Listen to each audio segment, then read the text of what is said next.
ഈശോ മിശിഹായ്ക്ക് സ്തുതിയായിരിക്കട്ടെ. സഹോദരങ്ങളെ, നമുക്ക് ഈശോയ്ക്ക് നന്ദി പറയാം. ധാരാളം വിശുദ്ധരെ സഭയ്ക്ക് നൽകി നമുക്ക് ഈ ജീവിതത്തിൽ വലിയ പ്രത്യാശയും അതുപോലെ തന്നെ സ്വർഗീയ സഹായവും ഈ വിശുദ്ധരിലൂടെ ഈശോ നമുക്ക് തരികയാണ്. നമുക്ക് ഈശോയ്ക്ക് നന്ദി പറഞ്ഞ് പ്രാർത്ഥിക്കാം. ഒരു നിമിഷം കണ്ണുകൾ അടച്ച് ഈ വചന ശുശ്രൂഷയിൽ ഓരോ വിശുദ്ധരുടെയും ജീവിത മാതൃക നമുക്ക് പ്രചോദനമായി തീരാനുള്ള കൃപയ്ക്ക് വേണ്ടി പ്രാർത്ഥിക്കാം. വിശുദ്ധ മാർട്ടിൻ ഡി പോറസിൻ്റെ തിരുനാൾ നമ്മൾ ആഘോഷിക്കുമ്പോൾ വിശുദ്ധൻ്റെ ചൈതന്യം നമ്മളിൽ നിറയാൻ വിശുദ്ധ മാർട്ടിൻ ഡി പോറസിൻ്റെ പ്രത്യേക മാധ്യസ്ഥ്യം നമുക്ക് പ്രാർത്ഥിക്കാം. അമ്മേ മാതാവേ, വിശുദ്ധ മാർട്ടിൻ ഡി പോറസെ, ഞങ്ങളുടെ പേരിന് കാരണമായിരിക്കുന്ന വിശുദ്ധരെ, സകല വിശുദ്ധരെ, മാലാഖമാരെ, ഈ സമയം ഞങ്ങളുടെ കൂടെ നിന്ന് ഞങ്ങളെ സഹായിക്കണമേ. പിതാവിൻ്റെയും പുത്രൻ്റെയും പരിശുദ്ധാത്മാവിൻ്റെയും നാമത്തിൽ ആമേൻ. ഹൃദയവിശുദ്ധിയുള്ളവർ ഭാഗ്യവാന്മാർ, അവർ ദൈവത്തെ കാണും എന്നാണ് വിശുദ്ധ മത്തായി 5:8 നമുക്ക് അറിയാവുന്ന, സ്ഥിരമായിട്ട് നമുക്ക് അറിയാവുന്നൊരു വചനമാണല്ലോ. ഹൃദയവിശുദ്ധിയുള്ളവർ ഭാഗ്യവാന്മാർ, അവർ ദൈവത്തെ കാണും. ഇപ്പോൾ വിശുദ്ധർ ദൈവത്തെ കാണുന്നത് അവരുടെ ഹൃദയത്തിൻ്റെ വിശുദ്ധിയിലൂടെയാണ്. ഹൃദയത്തിൻ്റെ വിശുദ്ധിയുടെ വെളിച്ചമാണ് അവരുടെ ആന്തരിക നേത്രങ്ങളെ പ്രകാശിപ്പിക്കുന്നത്. നമ്മളും ദൈവത്തെ കാണുന്നത് ഈ ഹൃദയത്തിൻ്റെ വിശുദ്ധി നമ്മളിൽ നിറയുമ്പോഴാണ്. അങ്ങനെ നമുക്ക് ഹൃദയത്തിൻ്റെ വിശുദ്ധിയുടെ പ്രകാശത്തിൽ നമ്മുടെ അകക്കണ്ണുകൾ തുറക്കുമ്പോഴാണ് നമുക്ക് ദൈവികമായ കാര്യങ്ങളെ മനസ്സിലാക്കാൻ പറ്റുക, ദൈവത്തെ കാണാൻ പറ്റുക, ഈശോയെ സ്നേഹിക്കാൻ പറ്റുക, ഈശോയ്ക്ക് വേണ്ടി ജീവിക്കാനും മരിക്കാനും പറ്റുക. പ്രിയ സഹോദരങ്ങളെ, നമ്മളെക്കുറിച്ച് തന്നെ നമുക്ക് ഒരു ആധ്യാത്മികമായ ഉൾക്കാഴ്ച ഉണ്ടാകണമെങ്കിൽ, നമ്മളെക്കുറിച്ചുള്ള ദൈവത്തിൻ്റെ പദ്ധതി മനസ്സിലാകണമെങ്കിൽ എല്ലാം നമുക്ക് ഈ ഹൃദയ വിശുദ്ധി ഉണ്ടാവണം. പലപ്പോഴും നമ്മളുടെയൊക്കെ ജീവിതത്തിൽ, പലരുടെയും ജീവിതത്തിൽ നമ്മൾ കാണുന്നത് നമ്മളുടെ തന്നെ പല കുറവുകളെക്കുറിച്ചുള്ള അപകർഷത കൊണ്ട് ജീവിക്കുന്നത് ഒരു സാഹചര്യങ്ങളാണ്. എനിക്ക് തന്നെയാണെങ്കിലും പണ്ട് പലതരത്തിലുള്ള അപകർഷതകളുണ്ടായിരുന്നു. എനിക്കിങ്ങനെ നിന്ന് പ്രസംഗിക്കാൻ പോലും പേടിയായിരുന്നു. മറ്റുള്ളവരുടെ മുൻപിൽ വന്ന് നിൽക്കുമ്പോൾ തന്നെ കൈയും കാലും വിറയ്ക്കുമായിരുന്നു. കാരണം ഞാൻ ഒന്നിനും കഴിവില്ലാത്തവനാണെന്നുള്ള ഒരു ചിന്ത ഏതെങ്കിലുമൊക്കെ കാലഘട്ടത്തിൽ മനസ്സിൽ കയറിയതായിരിക്കും. ഒന്നും ചെയ്യാനുള്ള ഒരു ധൈര്യമില്ലാത്ത ഒരു കുട്ടിക്കാലം മാത്രമല്ല, അച്ഛനാകുന്നിടത്ത് ആദ്യത്തെ 1-2 വർഷം വരെയൊക്കെ പലപ്പോഴും അങ്ങനെയുള്ളൊരു അപകർഷത ഭയങ്കരമായിട്ടുണ്ടായിരുന്നു. പക്ഷേ ഇന്ന് നമ്മൾ ധ്യാനിക്കുന്ന വിശുദ്ധനുണ്ടല്ലോ, ആ വിശുദ്ധനെ നമ്മൾ സാധാരണ വിളിക്കുന്നത് കറുത്ത വിശുദ്ധൻ എന്നാണ്, ദ ബ്ലാക്ക് സെയിൻറ്റ്. സത്യത്തിൽ ആരെയും കറുപ്പെന്ന് വിളിക്കാൻ പാടില്ല. കാരണം എന്താ, അങ്ങനെ വിളിക്കുമ്പോൾ പലർക്കും അവരുടേതായ അപകർഷത വീണ്ടും വീണ്ടും ഇങ്ങനെ മുളപൊട്ടി വരും. അപ്പോൾ അതുകൊണ്ട് തന്നെ അതൊരു ആക്ഷേപമായിട്ടല്ലേ നമ്മളൊരാളെ ഇങ്ങനെ കറുത്ത മനുഷ്യൻ അങ്ങനെ പറയുന്നത് ഒരാക്ഷേപമായിട്ട് നമുക്ക് പോലും അല്ലെങ്കിൽ മറ്റുള്ളവർക്കും ഒക്കെ തോന്നുന്നതാണ്. പ്രത്യേകിച്ച് അങ്ങനെയുള്ളവർ കേട്ടാൽ അവർക്ക് അങ്ങനെ ഒരു വിഷമം ഉണ്ടാകും. പക്ഷേ ഞാൻ ഇന്ന് ഈ വിശുദ്ധനെ കറുത്ത വിശുദ്ധൻ എന്ന് മനഃപൂർവ്വം പറയാൻ കാരണം എന്താണെന്ന് ചോദിച്ചാൽ, ഈ വിശുദ്ധൻ്റെ പ്രത്യേകത, ഈ വിശുദ്ധൻ്റെ കറുപ്പിൽ ഈ വിശുദ്ധന് ഒരു വിഷമമില്ലായിരുന്നുള്ളതാണ്. ഈ വിശുദ്ധൻ്റെ ജീവിതത്തിലൂടെ കടന്നുപോയപ്പോൾ, ജീവചരിത്രത്തിലൂടെ കടന്നുപോയപ്പോൾ ഞാൻ കണ്ടൊരു കാര്യമാണ്, അദ്ദേഹത്തിൻ്റെ ബാഹ്യമായ നിറത്തിലോ രൂപത്തിലോ യാതൊരു അപകർഷതയില്ലായിരുന്നു. അദ്ദേഹം പറഞ്ഞത് ഓരോരുത്തരെയും ദൈവം വേണ്ടുന്ന പോലെ സൃഷ്ടിക്കും. ദൈവത്തിന് നിറങ്ങൾ ഇഷ്ടമാണ്. അതുകൊണ്ടാണ് പലരെയും പല നിറത്തിൽ സൃഷ്ടിച്ചിരിക്കുന്നത്. അദ്ദേഹത്തിന് വലിയൊരു സന്തോഷമായിരുന്നു അദ്ദേഹത്തിന് ആ ഒരു നിറത്തിൽ ദൈവം സൃഷ്ടിച്ചു എന്നുള്ളത്. ദൈവത്തിന് നിറങ്ങൾ ഇഷ്ടമായതുകൊണ്ടാണ്. അല്ലെങ്കിൽ ഒറ്റ നിറത്തിൽ എല്ലാത്തിനെയും പ്രത്യേകിച്ച് നിറങ്ങളോടൊരു ചിന്തയില്ലാത്ത ദൈവമായിരുന്നെങ്കിൽ ഒറ്റ നിറത്തിൽ എല്ലാത്തിനെയും അങ്ങ് സൃഷ്ടിച്ചാൽ പോരായിരുന്നു. മനുഷ്യനെയും മൃഗത്തെയും പ്രപഞ്ചത്തെ മുഴുവൻ അങ്ങനെ വെളുപ്പിച്ചങ്ങ് സൃഷ്ടിച്ചാൽ പോരായിരുന്നു. ഞാൻ ഈ വിശുദ്ധൻ്റെ ഈ ഒരു കാര്യം, ആ ഒരു ആറ്റിറ്റ്യൂഡ്, ആ ഒരു മനോഭാവം കണ്ടപ്പോൾ ഞാൻ ചെയ്ത് സത്യമാണല്ലോ. കാരണം എന്താ, ഈ പ്രപഞ്ചത്തിൽ എന്തെല്ലാം നിറങ്ങളാണ് ദൈവം കൊടുത്തിരിക്കുന്നത്. പച്ചയ്ക്ക് തന്നെ എന്തെല്ലാം പച്ചകളാണ് അല്ലേ. ഒരു ഇലയെ തന്നെ ഒരു മരത്തിലെ തന്നെ പല ഇലകൾ നോക്കിയേ. കൂമ്പായിരിക്കുമ്പോൾ ഒരു നിറം, ഉണങ്ങാൻ ആകുമ്പോൾ വേറൊരു നിറം, പഴുക്കുമ്പോൾ വേറൊരു നിറം, അത് മൂത്ത് കഴിയുമ്പോൾ മറ്റൊരു നിറം. ദൈവത്തിന് നിറങ്ങൾ ഇഷ്ടമാണ്. അതുകൊണ്ടാണ് ദൈവം മനുഷ്യരെ പല നിറങ്ങളിൽ സൃഷ്ടിച്ചതെന്നാണ് അദ്ദേഹം പറഞ്ഞിരുന്നത്. പ്രിയ സഹോദരങ്ങളെ, അതുതന്നെ വലിയൊരു വിശുദ്ധിയുടെ വലിയൊരു അടയാളമാണ്. ദൈവം തന്നതിനെ സന്തോഷത്തോടെ സ്വീകരിച്ച ഒരു വിശുദ്ധൻ. വിശുദ്ധൻ്റെ ജീവിതത്തിലേക്ക് ഇത് നമ്മളൊന്ന് ജസ്റ്റ് ഒന്ന് ചിന്തിച്ചു പോയാൽ, വിശുദ്ധൻ സത്യത്തിൽ ലാറ്റിൻ അമേരിക്കയിൽ പെറു എന്ന രാജ്യത്തിൻ്റെ ലിമ എന്ന സ്ഥലത്താണ് ജനിച്ചത്. അപ്പോൾ അവിടെ അദ്ദേഹം ഒരു നമ്മളിപ്പോൾ സാധാരണ പറഞ്ഞാൽ വൈറ്റ്സ് എന്ന് വിളിക്കുമല്ലോ, അതായത് ഒരു ഫോറിനറായ അപ്പനും ആ ദേശക്കാരിയായ ഒരു ബ്ലാക്കായിട്ടുള്ള ഒരു നെഗ്രോ ആയിട്ടുള്ള ഒരു അമ്മയ്ക്ക് ജനിച്ചതാണ്. ഒരു മിക്സഡ് റേസ് ആയിരുന്നു അവർ. അങ്ങനെ ജനിച്ച ഒരു വിശുദ്ധനാണ്. അതുകൊണ്ട് തന്നെ അന്നത്തെ കാലഘട്ടത്തിൽ ഇന്ന് പോലും അല്ലേ കറുത്ത നിറമുണ്ടെങ്കിൽ ഇച്ചിരി ഒരു ആക്ഷേപകരമായ എന്തോ ഒന്നായിട്ടാണ് മനുഷ്യർ കാണുന്നത്. അന്നത്തെ കാലത്ത് പ്രത്യേകിച്ചും ഈ ആഫ്രിക്കൻ പാശ്ചാത്തലമുള്ളവരോടൊക്കെ വളരെ നീചമായി ആക്ഷേപകരമായി പെരുമാറുന്ന ഒരു കാലഘട്ടമായിരുന്നു. 1579 അദ്ദേഹം ജനിക്കുന്നത്. 1579 ഡിസംബർ 9 അദ്ദേഹം ജനിക്കുന്നത്. അപ്പോൾ ആ കാലഘട്ടത്തിലൊക്കെ ഈ വർണ്ണവിവേചനമൊക്കെ ഭയങ്കരമായിട്ടുണ്ടായിരുന്ന കാലഘട്ടമാണ്. അപ്പോൾ അദ്ദേഹം വളർന്നു വന്നത് ഈ ഒരു ആക്ഷേപത്തിൻ്റെ നടുവിലാണ്. എല്ലാവരും അദ്ദേഹത്തെ ആക്ഷേപിക്കുന്ന. അതുപോലെ തന്നെ ഒരു സെർവൻറ്റ് ഗേളായിരുന്നു ഇദ്ദേഹത്തിൻ്റെ അമ്മ. അവിടുത്തെ ഒരു വേലക്കാരിയായിരുന്നു. അപ്പം വേലക്കാരിയിൽ ജനിച്ചത് എന്നുള്ള ഒരു ആക്ഷേപം ഒന്ന്, അതിൻ്റെ കൂടെ ഇങ്ങനെ കറുത്ത വംശജൻ എന്നുള്ള ആക്ഷേപം വേറൊന്ന്. അപ്പോൾ ഇദ്ദേഹത്തിന് ഒരു സഹോദരിയും കൂടി ഉണ്ടായിരുന്നു. ഇവർ രണ്ടുപേരും കറുത്തതായിരുന്നു. ഈ മക്കൾ കറുത്തതായതുകൊണ്ട് അപ്പന് ഇവരെ ഇഷ്ടമില്ലായിരുന്നു. അദ്ദേഹം ഈ മക്കളെയും ഭാര്യയെയും ഉപേക്ഷിച്ച് കുറേ കാലത്തേക്ക് നാട് വിട്ടുപോയി. ഈ ഒരു സാഹചര്യത്തിൽ വളരെ ദാരിദ്ര്യത്തിലാണ് ഈ അമ്മ ഈ മക്കളെ വളർത്തിക്കൊണ്ടു വന്നത്, രണ്ടുപേരെ. അതുകൊണ്ട് തന്നെ ആക്ഷേപത്തിൻ്റെയും നടുവിൽ വളർന്നു വരുന്ന ഈ മാർട്ടിൻ ഡി പോറസിന് ദാരിദ്ര്യം, ധനമില്ലാത്ത, ഭക്ഷണമില്ലാത്ത അവസ്ഥ, ദാരിദ്ര്യം അങ്ങേയറ്റം ഉണ്ടായിരുന്നു. അതും അദ്ദേഹത്തിന് വലിയൊരു വിഷമസന്ധിയായിരുന്നു. പക്ഷേ ഈ രണ്ട് കാര്യത്തിലും അദ്ദേഹത്തിന് യാതൊരു പരാതിയില്ലായിരുന്നു.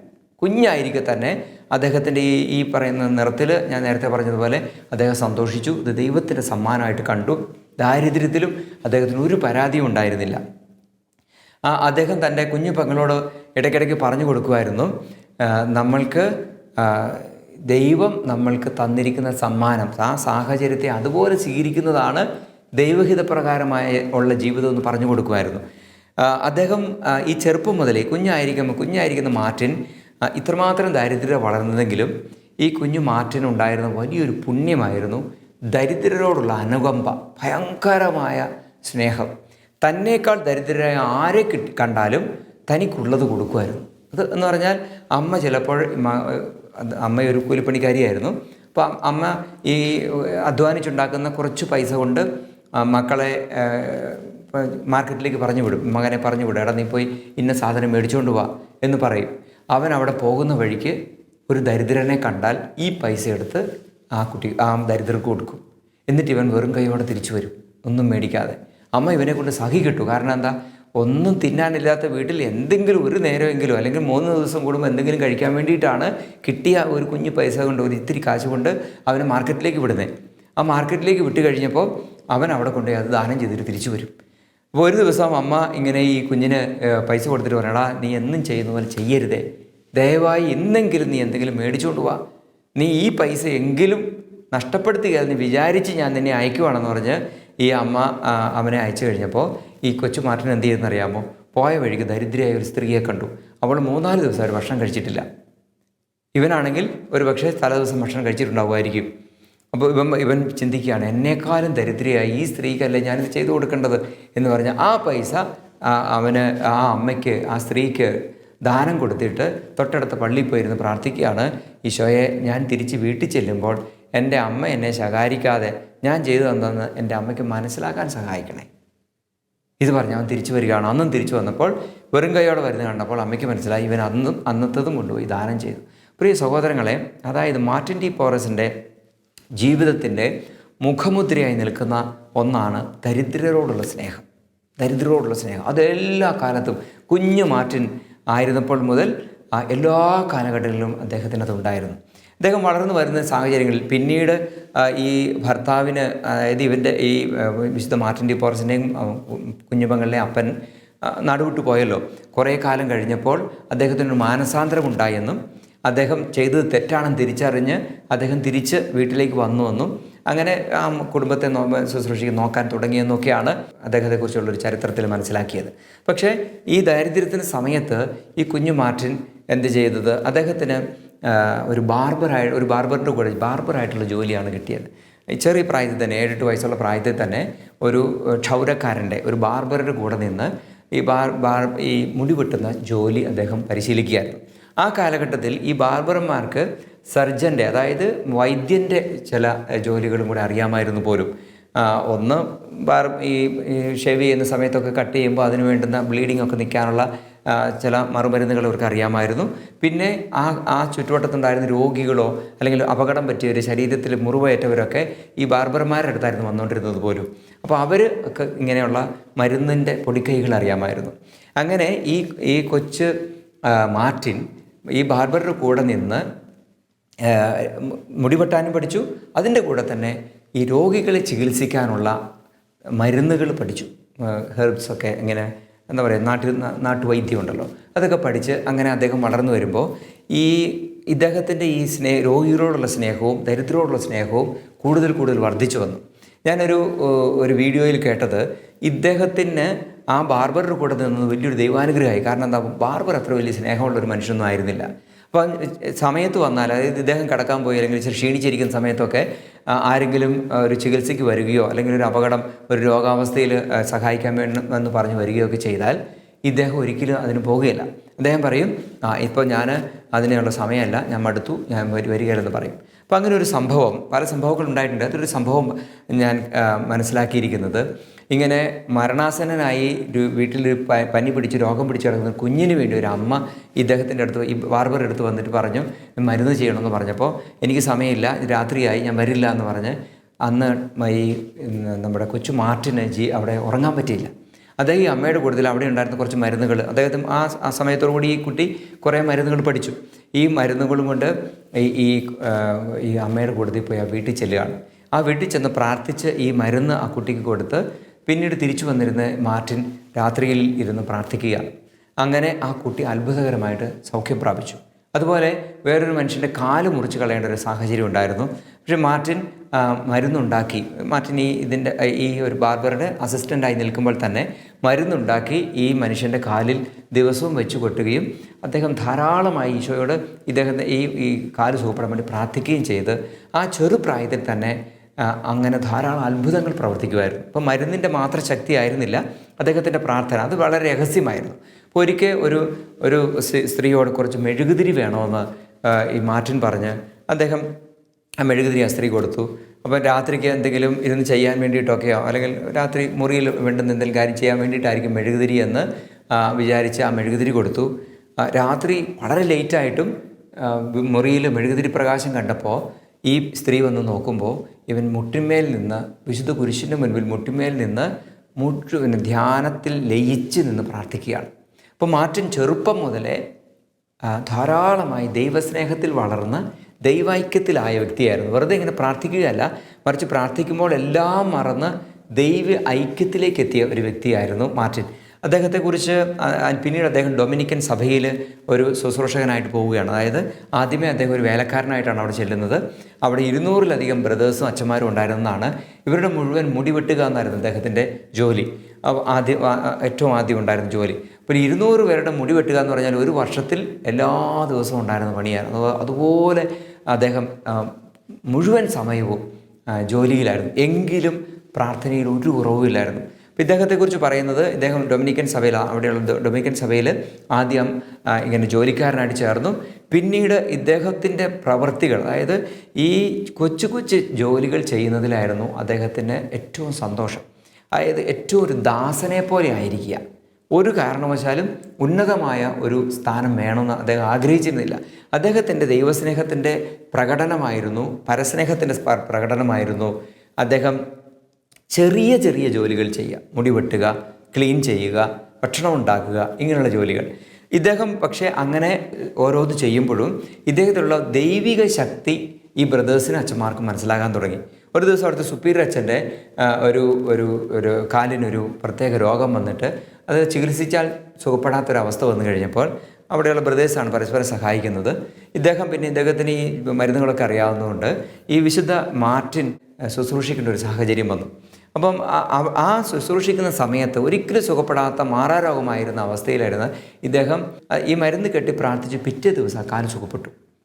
അപ്പോൾ ഈ അച്ഛൻ പറഞ്ഞു, നിൻ്റെ പ്രാർത്ഥന കൊണ്ടുള്ളൊരു അത്ഭുതമാണ് ഈ സംഭവിച്ചത് എന്ന് പറഞ്ഞപ്പോൾ അദ്ദേഹം പറഞ്ഞു, ഒരിക്കലും അങ്ങനെയൊന്നുമല്ല, ഈശോ അത് ചെയ്തു, സുഖപ്പെടുത്തി, അല്ലാതെ എനിക്കൊന്നും അറിയത്തില്ല, ഞാനൊന്നും ചെയ്തില്ലെന്ന്. അത്രമാത്രം എളിമയാണ് ഇദ്ദേഹത്തിനുണ്ടായിരുന്നത്.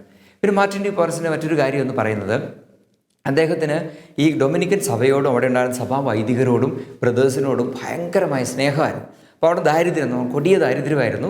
ദരിദ്രർക്കൊക്കെ ഈ ഡൊമിനിക്കൻ സഭയിലുള്ള അച്ഛന്മാരും ബ്രദേഴ്സും കുറേ ദാനം കൊടുക്കുമായിരുന്നു. ഇവർക്കും വലിയ വലിയ ദാരിദ്ര്യം ഉണ്ടായിരുന്നു. അപ്പോൾ ഇദ്ദേഹത്തിന് അവർ ഈ ആശ്രമത്തിലുണ്ടായിരുന്ന വിലയേറിയ വലിയ ചിത്രങ്ങളൊക്കെ, പഴയ കാലത്തെ ചിത്രങ്ങളൊക്കെ പെറുക്കിക്കൊണ്ട് മാർക്കറ്റിൽ വിൽക്കാൻ തുടങ്ങി ജീവിക്കാൻ വേണ്ടിയിട്ട്.